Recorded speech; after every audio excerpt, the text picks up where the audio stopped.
السلام علیکم۔ بڑی گہری سوچ میں ڈوبا ہوا تھا اور یہ سوچ رہا تھا کہ ہم کس طرح کے مسلمان ہیں، اور مجھے تو یہ شک ہونے لگا خود پر بھی کہ ہم مسلمان نہیں ہیں، کیونکہ مسلمان ہونے کے لیے جو شرائط میرے اللہ اور میرے اللہ کے نبی نے مقرر کی ہیں ہم ان پہ پورا نہیں اتر رہے، اور جب ان شرائط پہ پورا نہیں اتریں گے تو مسلمان کس طرح ہم کہلا سکتے ہیں؟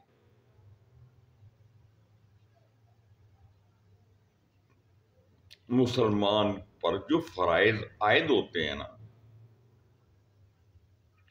اگر ان فرائض کی ادائیگی ہم باقاعدگی سے نہیں کر پا رہے یا نہیں کرتے تو کیا ہم مسلمان کہلانے کے حقدار ہیں؟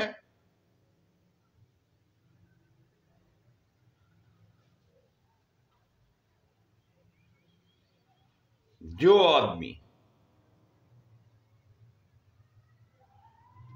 جو بندہ اور بندی، اللہ کا بندہ اور اللہ کی بندی، جو بھی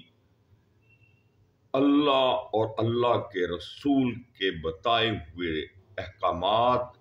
اور طور طریقوں کے مطابق زندگی کو ڈھالنے کی کوشش نہیں کرے گا اور اس کے مطابق زندگی بسر نہیں کرے گا، وہ مسلمان کہلانے کا کہاں حقدار ہے؟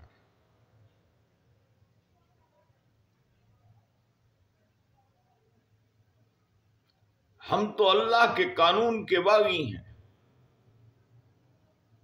ہم تو اللہ کے بتائے ہوئے طور طریقوں پہ عمل نہیں کرتے،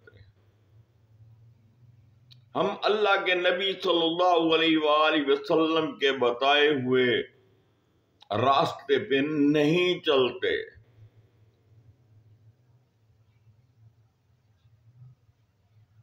اپنی مرضی سے جیتے ہیں، اپنی مرضی سے کھاتے ہیں، اپنی مرضی سے اٹھتے ہیں، اپنی مرضی سے سوتے ہیں، جیسا کہ ہمارا دین ہمیں کہتا ہے کہ اس طرح کی زندگی گزارو، اس کے مطابق تو ہم گزار نہیں پا رہے، تو پھر ہم کاہے کے مسلمان، اور دعویٰ کس طرح ہم کر سکتے ہیں کہ ہم مسلمان ہیں؟ بھائی، ہم مسلمان قطعاً اس وقت تک نہیں ہو سکتے جب تک ہم اپنے وجود پر اللہ کے قوانین کو نافذ نہیں کریں گے اور اللہ کے بتائے ہوئے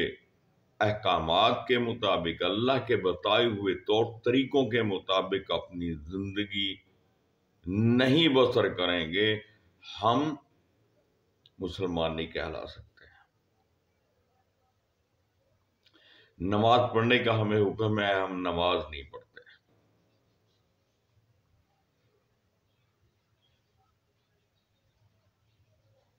حکم یہ ہے کہ جب اذان ہو جاتی ہے تو سب کاروبار بند کر دو اور مسجد کی طرف دوڑو، لیکن ہم لوگ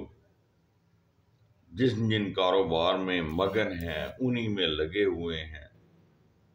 نمازیں دن میں 5 بار اذان ہوتی ہے اور ہم ایک بار بھی مسجد میں نہیں جا پاتے، اور دعویٰ ہے ہمارا مسلمانی کا۔ اور اگر اللہ نے کسی کو توفیق دی ہے اور وہ نیک اعمال کرتا ہے، وہ اپنے لیے نماز بھی پڑھتا ہے، روزے، حج، زکوٰۃ سب کچھ کرتا ہے، اور پھر اس کو یا تو لوگ مولوی کہنا شروع کر دیں گے جیسے کہ کوئی گالی دے رہا ہے، حالانکہ یہ بہت معزز لفظ ہے، لیکن ان پڑھ اور جاہل قسم کے جو لوگ ہیں ان کو ان کے بارے کچھ بھی علم نہیں ہے، اس لیے کہ وہ قرآن کو نہیں سمجھتے، اس لیے وہ حدیث کو نہیں جانتے، اس لیے کہ ان کو موت کا خوف نہیں ہے، اور ان کو وہ نڈر ہیں، ان کو نہیں پتا کہ روزہ محشر ایک عدالت لگے گی جس میں ہمارا کیا چٹا بٹا ہر چیز رائی برابر، خواہ وہ نیکی ہو یا بدی، ہمارے ہاتھ میں پکڑا دی جائے گی۔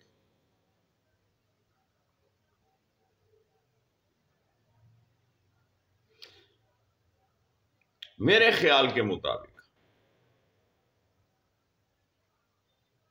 ہم 3-4 کیٹاگریاں جو دنیا میں موجود ہیں ان میں سے ایک کیٹاگری میں تو ضرور آئیں گے نا۔ مسلمان کی کیٹاگری میں تو ہم فٹ نہیں آ رہے، تو اس کے بعد لازمی بات ہے یا ہم مشرک لوگوں کی کیٹاگری میں شامل ہوں گے، یا پھر منافق قسم کی جو لوگ ہیں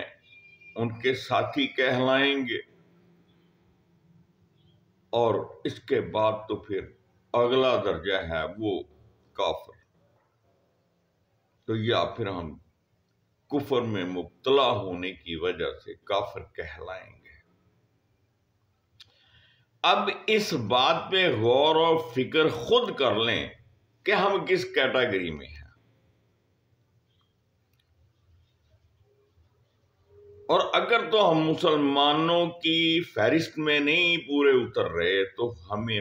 فوری طور پہ اللہ کی طرف رجوع کرنا چاہیے، ہمیں معافی مانگنی چاہیے، ہمیں توبہ تائب ہونا چاہیے،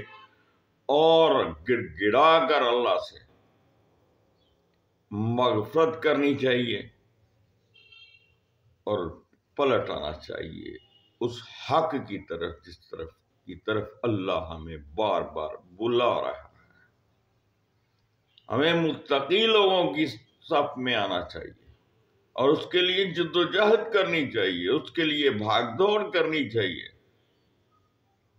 ہمیں دوسروں کے قصوروں کو معاف کرنے والا بننا چاہیے،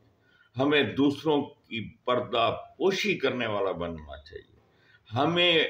یہ بے حیائی کے کاموں کو روکنے والا بننا چاہیے، اور جہاں تک ممکن ہو ان کی بے کنی کرنی چاہیے، اور اگر بس نہ چلے تو کم از کم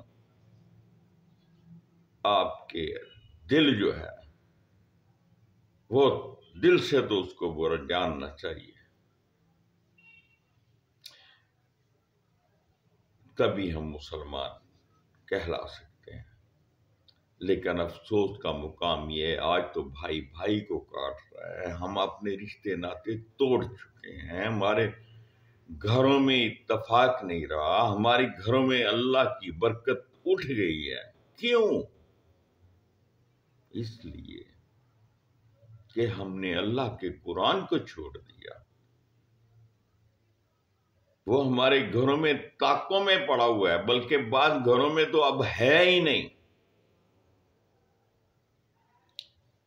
مساجد میں چلے جائیں تو الماریاں بنی ہوئی ہیں، وہاں پہ قرآن پڑے ہوئے ہیں، ہم نماز پڑھتے ہیں، سلام پھیرتے ہیں اور باہر نکل آتے ہیں۔ شاید ہی کسی کو توفیق ملتی ہے کہ وہ جو اللہ کی کتاب کو چند منٹ چند لمحوں کے لیے کھول لے۔ قرآن مجید کا عربی میں پڑھنا باعث ثواب ضرور ہے، لیکن فائدہ نہیں۔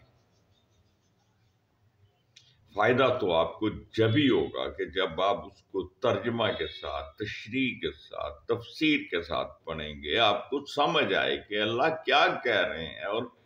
کیا فرما رہے ہیں، اور وہ ہم سے کیا چاہتے ہیں۔